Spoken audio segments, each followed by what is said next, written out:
৫ই আগস্ট পরবর্তী রাজনৈতিক প্রেক্ষাপটে সরষে ক্ষেতের ভূত হয়ে আবির্ভূত হয়েছে অনেক সন্ত্রাসী তথাকথিত রাজনৈতিক ব্যক্তি।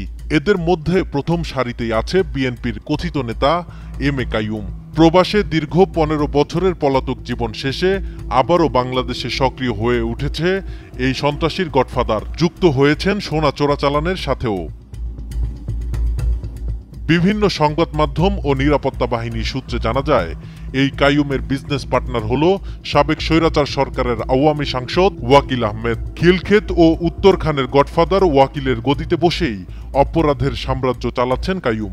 ব্যবসায়িক ও টার্মিনাল কেন্দ্রিক চাঁদাবাজি, ভূমি দখল থেকে শুরু করে ডাকাতির সকল অপরাধ করতে বিএনপির নাম ব্যবহার করেছেন কাইয়ুম।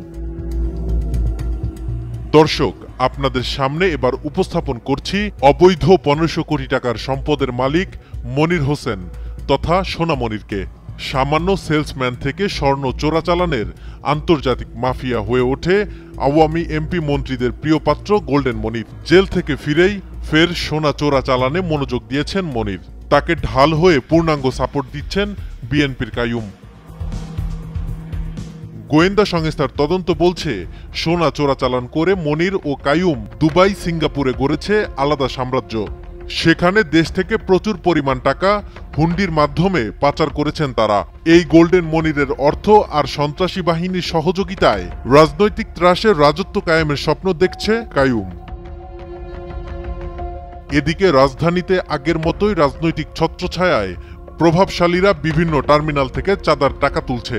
সম্প্রতি একটি গোয়েন্দা প্রতিবেদনে বলা হয়েছে, রাজধানীতে ৫৩টি পরিবহন টার্মিনাল ও স্ট্যান্ড থেকে প্রতিদিন ২ কোটি ২১ লাখ টাকা চাঁদাবাজি করা হয়। সেই হিসাবে প্রতি মাসে এই অঙ্ক দাঁড়ায় ৬৬ কোটি ৩০ লাখ টাকায়।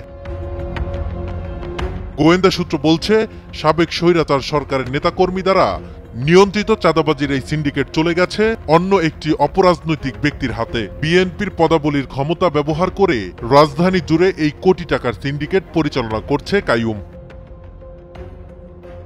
বিএনপির রাজনীতিতে নতুন করে থিতু হতে কাইয়ুমের যেমন প্রয়োজন জনসমাগম, তেমন প্রয়োজন অর্থের। আর এই দুই যোগানে তিনি ব্যবহার করছেন পতিত আওয়ামী লীগের সমর্থকদের। শহর জুড়ে ডাকাতি ও চাঁদাবাজির প্রতিটি অপরাধের পেছনে রয়েছে কাইয়ুম ও মনিরের সমর্থন। মূলত এই মাধ্যমেই কামাই চালাচ্ছে কাইয়ুম। বিএনপিকে জনগণের কল্যাণে রাজনীতি করার লক্ষ্যে সবার আগে স্বৈরাচার আওয়ামী সমর্থিত ছদ্মবেশী M A Qayyum O golden মনিরকে প্রতিহত করতে হবে। রাজনৈতিক ক্ষমতার অপব্যবহার করে বাংলাদেশে আর কোনো অপশক্তিকে স্থায়ী হতে দেওয়া যাবে না।